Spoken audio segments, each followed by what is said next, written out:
Este es el resumen de las noticias económicas del día con John Torres, segunda temporada, solo en Dato Economía.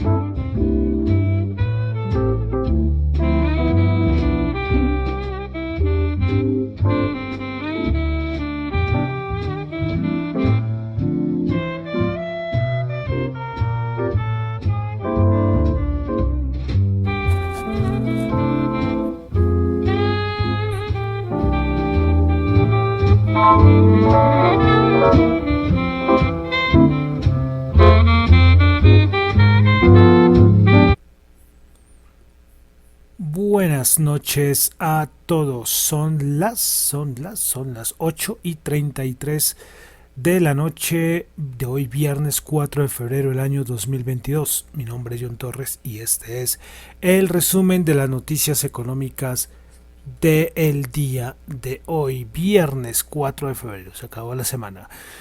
Saludos a los que me escuchan en vivo en Radio Dato Economía. Los que escuchan el podcast en Spotify, no olviden calificarlo de 1 a 5. En Apple Podcast, no olviden calificarlo de 1 a 5. En YouTube también pueden suscribirse. Recordemos que estamos en la meta por ir a por los 80 primeros suscriptores. Ya estábamos en 78, si no estoy mal. Vamos, como siempre repito, pasito a pasito. Pueden dejar cualquier comentario, pueden darle dedito arriba, dedito abajo, bueno, como quieran. Bueno, entonces vamos a comenzar con el resumen de las noticias económicas. Recuerden que lo que yo comento acá no es ninguna recomendación de inversión. Eso es algo muy importante, ¿eh? Lo que yo comento acá son solamente análisis personales, opiniones personales, pero no es para nada ninguna recomendación de inversión. Bueno, entonces vamos a comenzar con el resumen de las noticias económicas del día de hoy.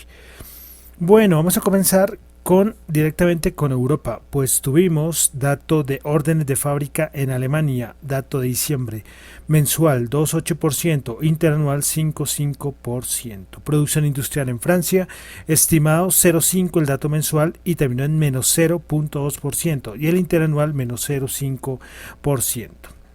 Ventas minoristas en Europa, el dato de diciembre mensual se esperaba menos 0,9% y cayó a menos 3%. Y el interanual, entonces ya del año pasado, pues esperaba el 5% y terminó en 2%, menos de la mitad. Datos macro que son malos, son así de simple malos. Y lo que han llevado a todo el montón de noticias y las reacciones precisamente por lo que pasó ayer con el Banco Central Europeo. Hoy salió los resultados de una encuesta que hace el Banco Central Europeo, que es diferente a lo de los miembros del Banco Central Europeo, y es respecto a varias variables, suena raro, ¿no?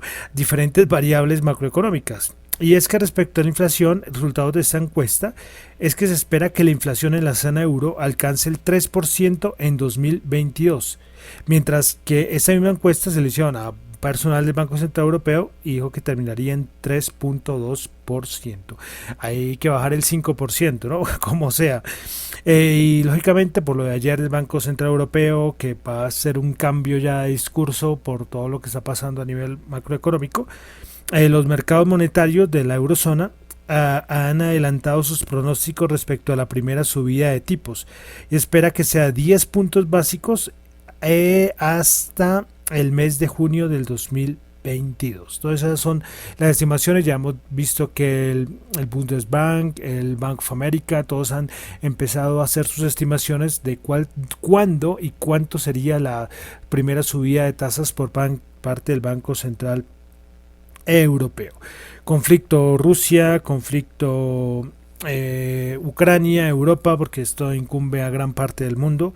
El presidente de Francia, Macron, pues va a visitar el día lunes A ver si el día lunes va a visitar Rusia para a ver si se discute y se llega a algún diálogo respecto a lo que está sucediendo. Respecto a Putin, el presidente ruso, pues ahora está en China. Hoy se inauguraron los Juegos Olímpicos de Invierno, o ayer, hoy, ya se me pasó si fue ayer o hoy, pero se reunió con el presidente chino.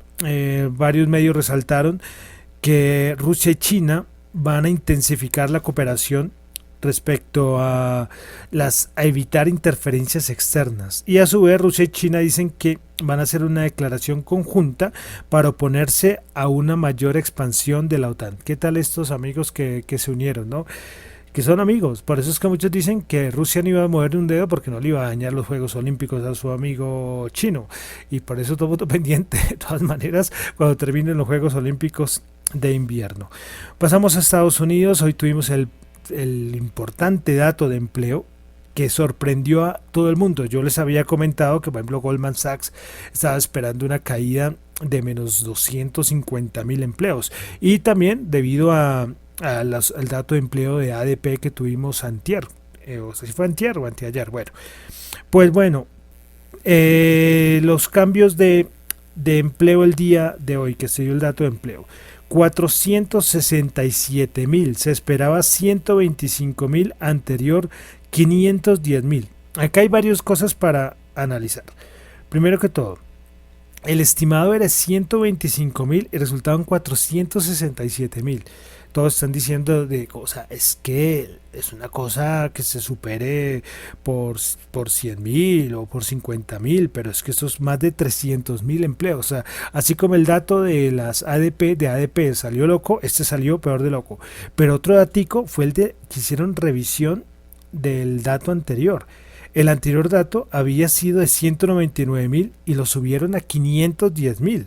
O sea, claro, si lo comparamos con el dato revisado el mes anterior, antes salió menor, porque el dato revisado fue de 510,000. O sea, esto no sé, de verdad que no me tocaría ponerme a leer mucho más a ver dónde se encuentran estas revisiones, que aparecieron 310,000, 320,000 empleos respecto a la revisión anterior. O sea, un poco loco. Entonces la tasa de desempleo resultó en 4%, se esperaba 3,9%.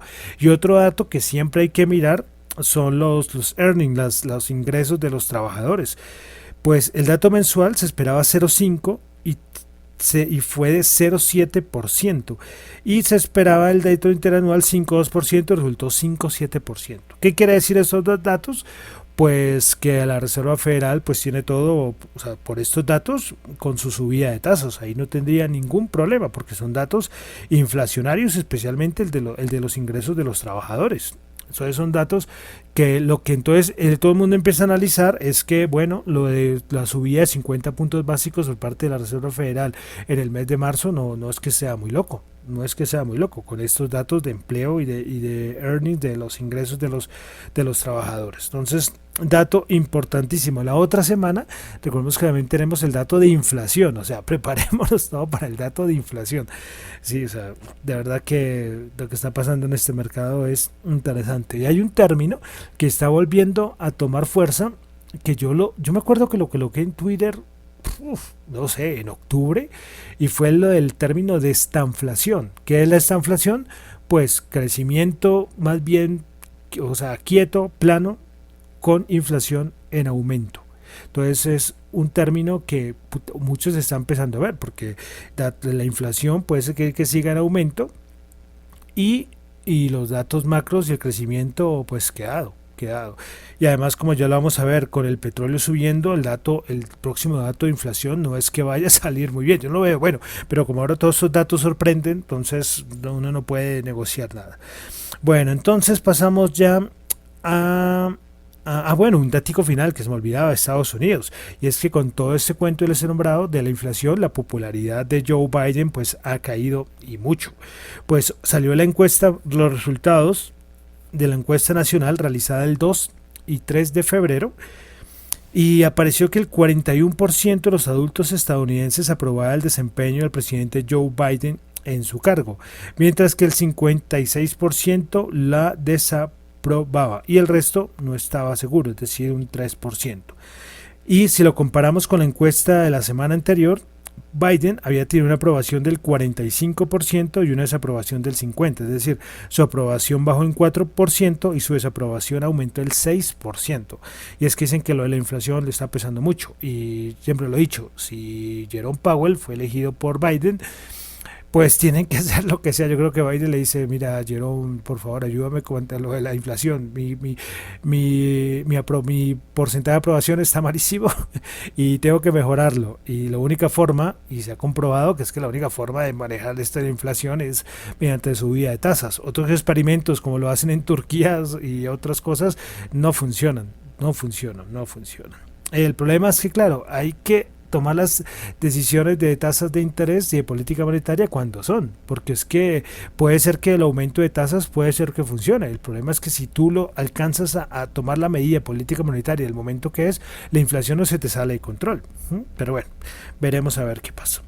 Pasamos a Colombia. Es que hoy el ministro de Hacienda hizo su presentación del plan financiero del 2022. Vamos a resaltar algunas cositas.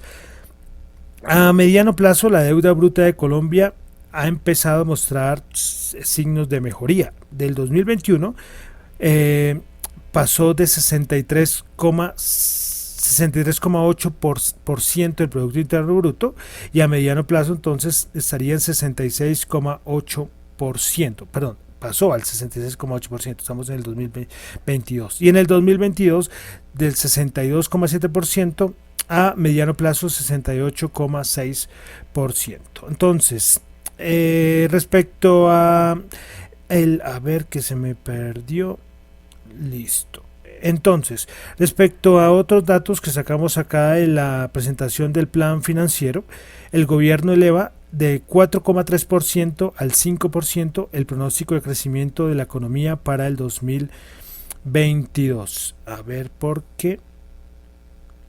Estoy acá con un datico que no creo que está mal, no lo tengo lastimosamente sin confirmar. Pero bueno, entonces continuamos con más daticos que sacamos hoy, que dijo por parte del Ministerio de Hacienda. Pues bueno, como les comentaba, Producto Interno Bruto, la anterior estimación era del 4,3%. Ah, sí, ya vi el error. Ya ahorita les comento cuál fue mi error que cometí hace un momentico. Entonces, Producto Interno Bruto pasó del 4,3% al 5%. La TRM pasa de 3.744 a 3.823. Listo, sí, es que el dato, lo que acabé de decir, lo dije al revés. Claro.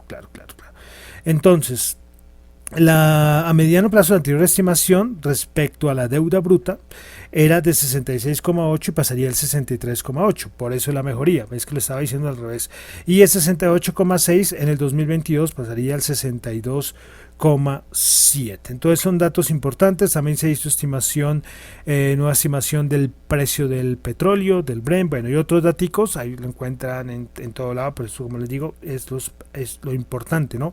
Que es especialmente lo de la deuda bruta en Colombia.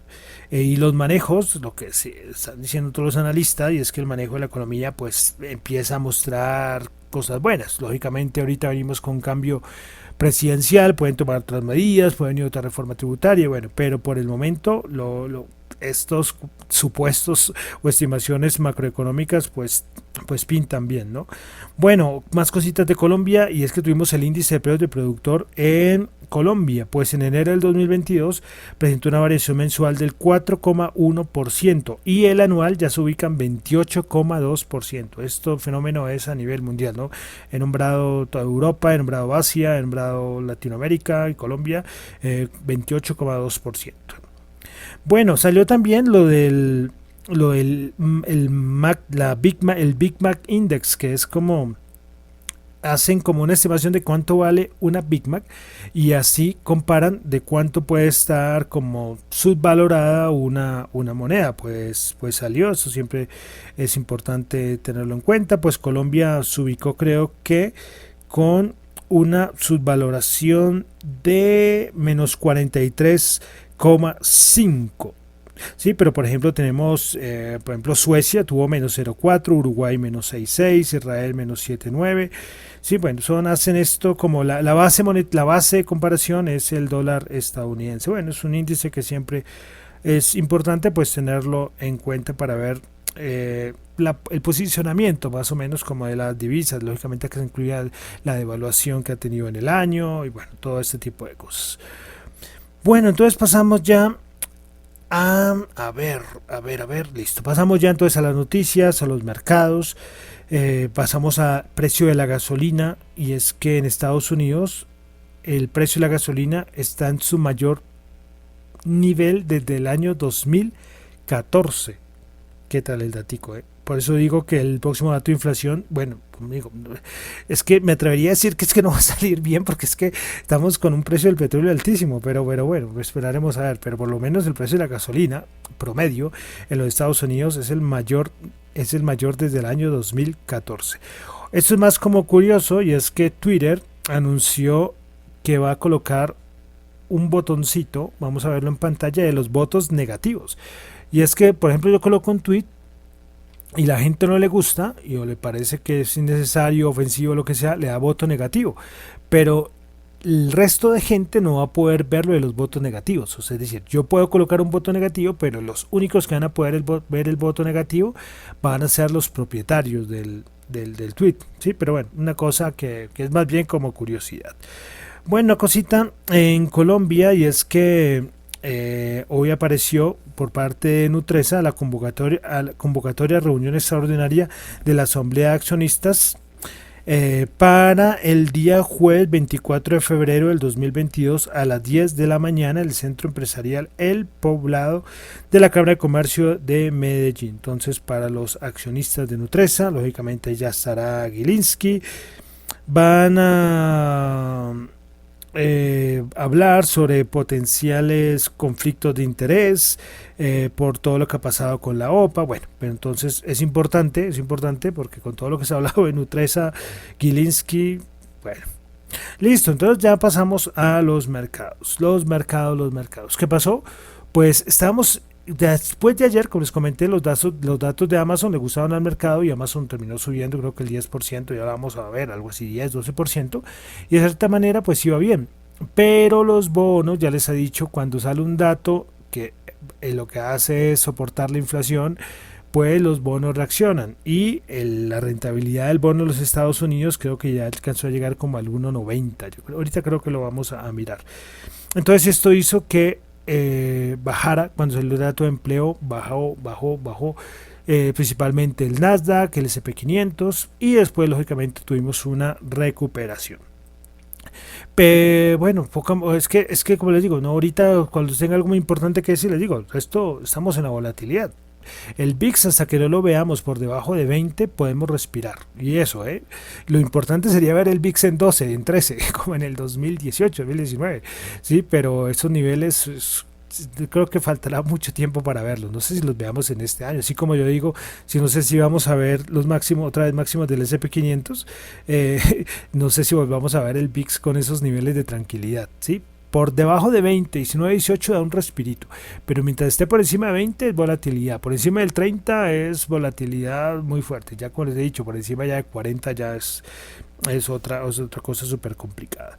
Bueno, vale decir que la caída del Nasdaq, no de hoy, la de ayer, hoy no cayó el Nasdaq, pero de ayer, se ubica entre las principales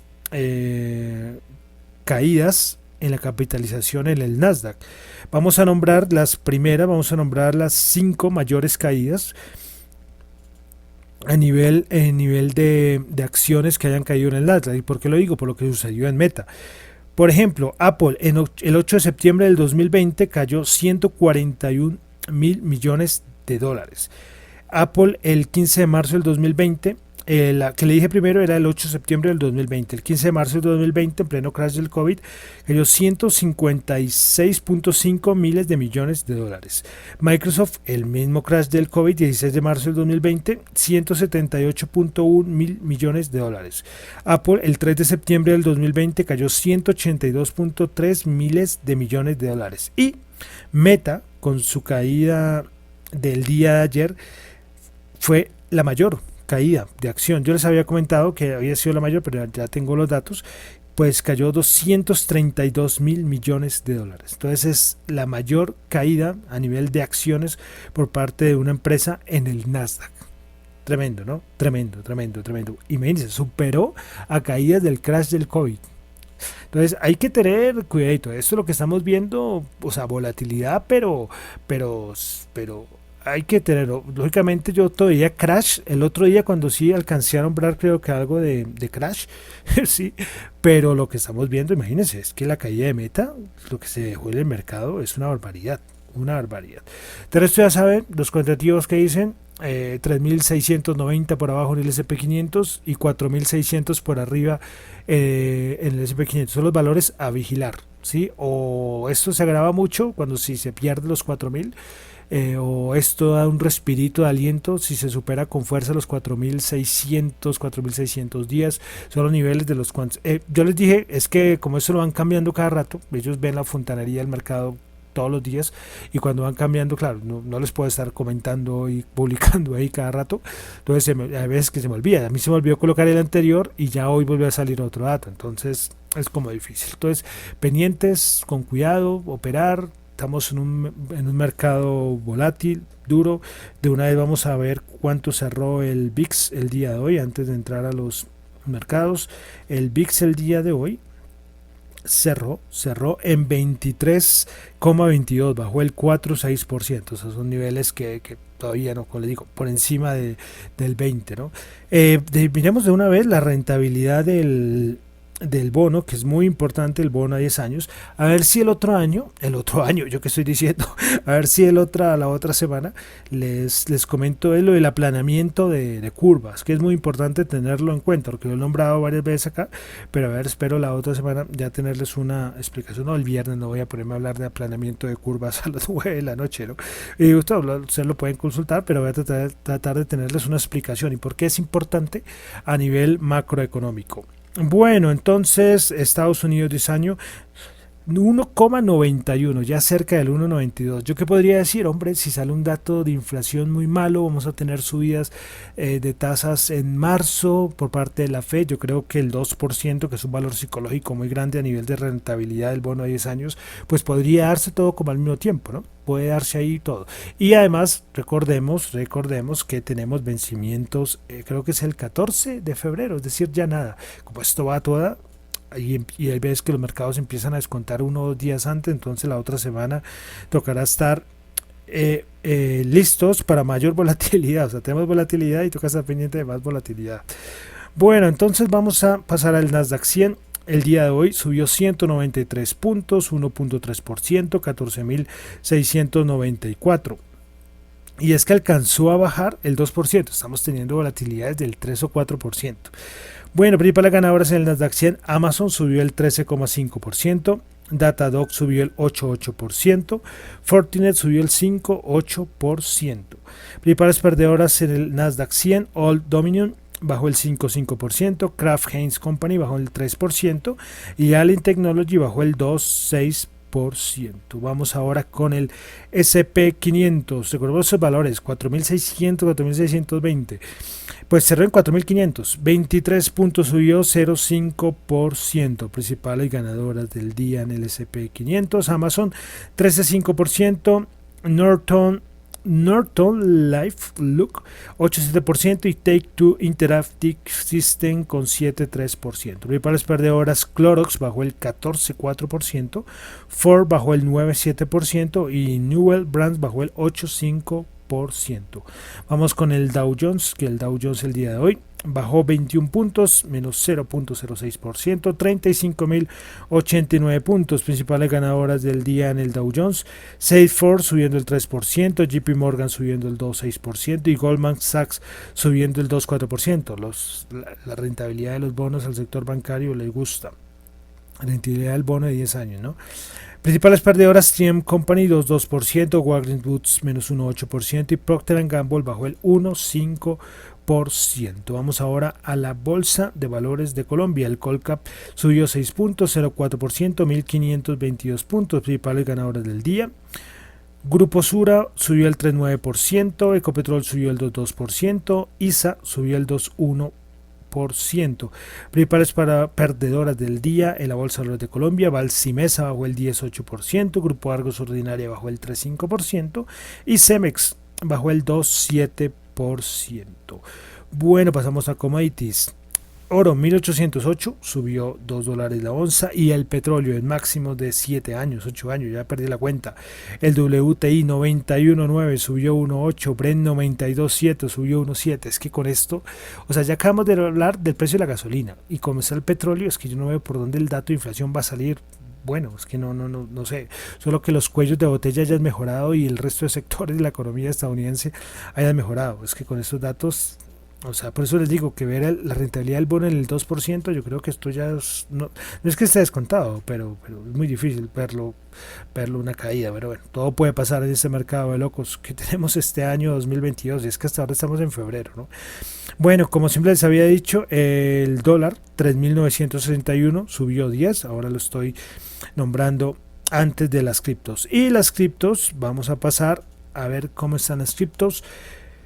El Bitcoin, que está subiendo el 11%, 41.255. Veremos a ver si en verdad está esa correlación, porque recordemos que con las caídas de este año, lo primerito que empezó a bajar fue las criptos. Veremos a ver la otra semana. Muchos dicen que esto puede ser buena señal, especialmente del Bitcoin, de lo que podríamos ver la otra semana. Pero bueno, las criptos, o sea, hablemos de volatilidad, y las criptos están ahí en primera fila, ¿no? Aunque, como les decía ayer, esta semana las acciones del Nasdaq han estado más volátiles que las mismas criptos, ¿no? Bueno, entonces Bitcoin subiendo el 11.1%, Ethereum subiendo el 18%, BNB subiendo el 7.2%, Cardano subiendo el 7.7%, Solana subiendo el 9.3%, Ripple subiendo el 9.7%, Terra subiendo el 7.1%, y Polkadot subiendo el 8.8%. Bueno, me faltaba Dogecoin subiendo el 6.9% y Avalanche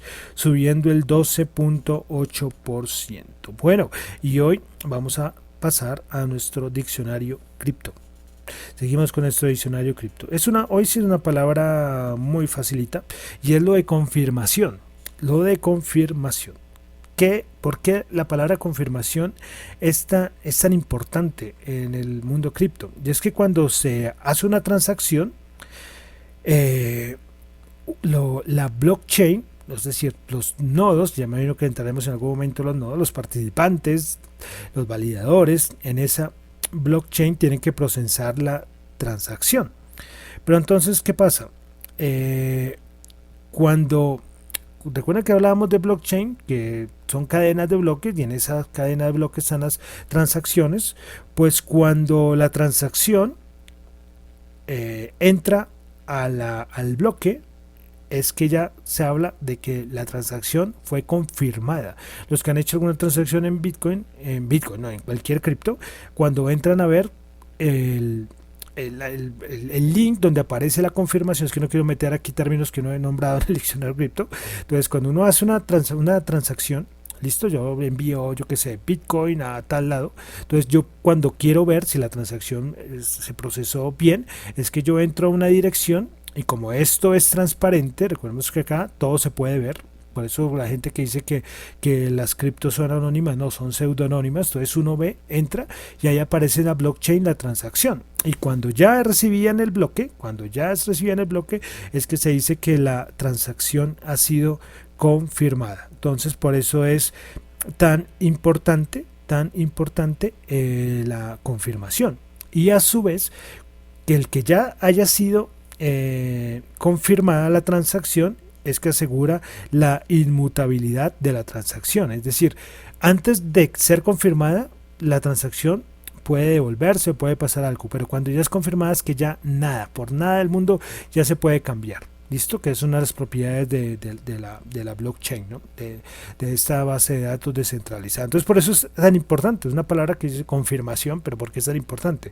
¿Sí? Porque es que la transacción ya está en el bloque, y que ya va a ser aceptada al siguiente bloque, y que ya no se puede cambiar absolutamente nada de la transacción. Entonces, esa fue la palabra del día de hoy, confirmación. Los que hagan transacciones en criptos van a ver esto mucho, porque cuando van a ver el estado de la transacción, van a ver confirmación. Ahí según depende de la blockchain, ves que necesita una confirmación, 2, 3, bueno, ahí son cosas de cada blockchain. Pero entonces esa fue la palabra del día de hoy, confirmación, en el diccionario cripto. Bueno, y con esto ya termino por el día de hoy. El resumen de las noticias económicas. Este resúmenes me están saliendo de media hora. Es que con todo lo que está pasando en el mundo, esos programas de 15 minutos, 17 minutos, creo que ya los extraño. A ver si se calman un poco las cosas. Y eso que trato de ir lo más rápido posible, ¿no? Bueno, entonces ya con esto termino por el día de hoy el resumen de las noticias económicas del día. Recuerden que lo que yo digo acá no es ninguna recomendación de inversión, son solamente análisis personales. Mi nombre es John Torres, me encuentran en Twitter en la cuenta @datoeconomía, en la cuenta @JohnChu, JHONTXU, y me puede escribir al correo radiodatoeconomía@gmail.com. Bueno, y vamos a terminar con música. Hoy viernes vamos a terminar con el señor Juan Luis Guerra, con una canción que no sé de qué año es esta canción.